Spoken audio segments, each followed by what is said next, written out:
Bonjour! Today we'll be going over a tier list of nature heroes. I really like a lot of these heroes, so this will be a fun video to make. Let's start off with the Floral Fairy. Fun fact, she was actually one of my first heroes that I got up to 7 stars. She's a very good hero. Sorry, not 7 stars. One of the first heroes that I actually leveled up to 120. She's a very good healer, who's especially good in nature teams. She can damage enemies and heal her allies simultaneously, which is very, very useful. She also heals massive amounts of HP, and as I said before, heals the entire team, so I'm going to put her up in Elite. She's a very, very good hero, regardless of element, just a very good hero. Moving on to another hero, the Green Phantom. She was the first hero I leveled up to 7 stars. This is the first one. She's a great single damage hero, and her second ability can do a ton of damage, just an absolute ton. Tornado Shot is one of the best abilities on the nature team, so I'm going to put her up in Elite, but you could easily bump her up to God tier if you had her at a high enough level. So that's entirely personal preference. I just didn't find her as useful, so that's just me. Now the Panda Master. He does decent levels of damage and can disarm heroes for a short time, preventing them from attacking. He can also stun heroes for a short time, but there are so many better alternatives out there. He's not top tier. He's not horrible. I'm going to put him in average, because he's just a B-Tech version of the Warchief, who we'll go into in a bit. So yeah, Poe the Kung Fu Panda is just average.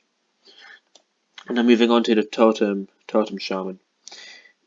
The Reindeer, Rudolph himself. Yeah, he's a very good healer. He can also create his shield, which is always useful. Shields are incredible. I think he's one of the best support heroes in the game, and one of the best nature heroes in the game. So I'm gonna put him in Elite. He's a very good hero, and he's an essential for all nature teams.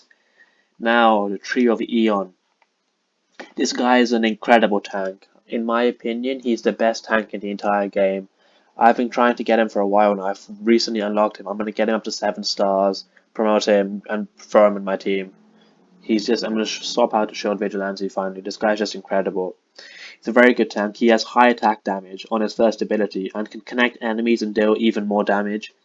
He's a tank which can also do lots of damage. He's just incredible. Straight in God tier. There's no debating this one. This guy's just incredible. Now moving on to the Voodoo Gang. This guy, he has very, very high AoE damage and can poison enemies. But there are so many better alternatives out there. So say the Thunderlord, who does way more damage. But if you look at just nature heroes, yeah, I guess I'd have to put him in average again. He's not on the same level as these 3 heroes up here, but he's not worse than the Panda. So I guess I'd have to, or I could leave him in average, move the Panda down. Yeah, I think that's what I'll do. So I'll put the Voodoo King in average and move down the Panda. Now, one of the best heroes in the entire game, Warchief. This overpowered polar bear can stun, silence, and interrupt. He's just incredible, overpowered. What else could you want? He does massive damage and is one of the best assassins in the entire game. This polar bear is overpowered. He's going straight in God tier. I would, if you like nature heroes, I would recommend leveling this guy up first, this guy, and then the Tree of Eon. Because this guy's damage stats, they're like something like 300%. They're absolutely outrageous. This guy's incredible. So yep, that's my tier list. But you could easily make an argument to swap a few of these around, sort of average and elites. But yeah, that's my tier list. The grass heroes are incredible. So many of them are top tier. But yeah, that's my video. Like, subscribe, comment down below. Let me know how you would rank these heroes. Because a lot of this is personal preference and how I like to make my teams up. And yeah, thank you. Have a good day.